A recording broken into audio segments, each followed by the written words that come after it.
فیصلہ کے بعد جو 17 دسمبر کو مختصر فیصلہ آیا تھا، اس کے رسپانس میں جو خدشات کا اظہار کیا گیا تھا، وہ آج کے تفصیلی فیصلے سے وہ خدشات صحیح ثابت ہو رہے ہیں۔ آج کے فیصلے بالخصوص اس میں استعمال کیے گئے الفاظ انسانیت، مذہب، تہذیب اور کسی بھی اقدار سے بالاتر ہیں۔ افواج پاکستان ایک منظم ادارہ ہے۔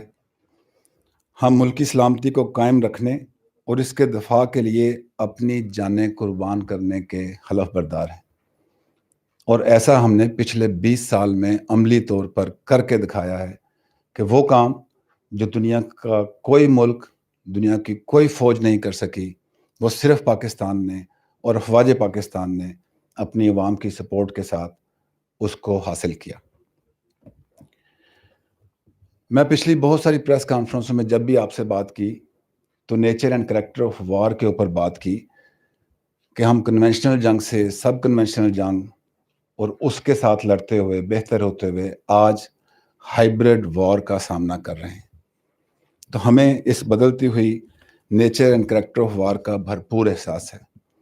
اس میں دشمن، اس کے سہولت کار، اعلی کار، ان کا کیا ڈیزائن ہو سکتا ہے، وہ کیا چاہتے ہیں، ان سب کی بھی ہمیں سمجھ ہے۔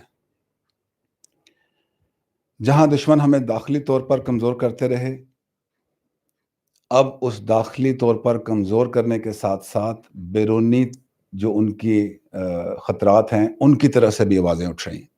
آپ نے دیکھا ہوگا انڈین آرمی چیف کا کل کا کیا بیان آیا، ان کی لائن آف کنٹرول پہ کیا کوششیں ہیں۔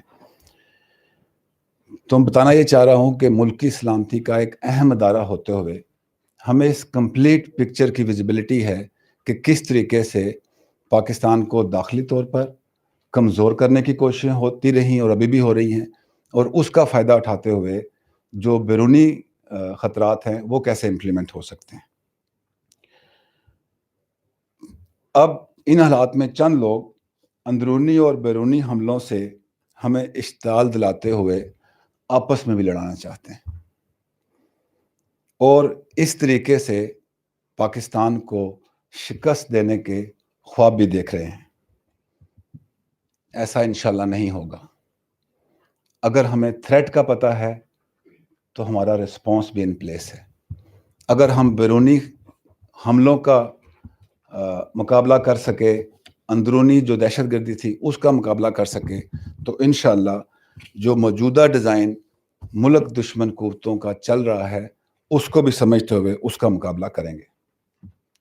جیسا کہ آرمی چیف نے کل SSG ہیڈ کوارٹر کے اور وہاں پہ کہا تھا کہ ہم نے اس ملک کو استحکام دینے کے لیے بہت لمبا سفر کیا ہے، بہت قربانیاں دی ہیں، عوام نے دی ہیں، اداروں نے دی ہیں، افواج پاکستان نے دی ہیں۔ اس استحکام کو ہم کسی بھی صورت ریورس نہیں ہونے دیں گے۔ ہم اپنے قدم جو بڑھتے ہوئے قدم ہیں ان کو پیچھے نہیں ہٹائیں گے، اور اندرونی اور بیرونی دشمنوں کو انشاءاللہ ناکام کریں گے۔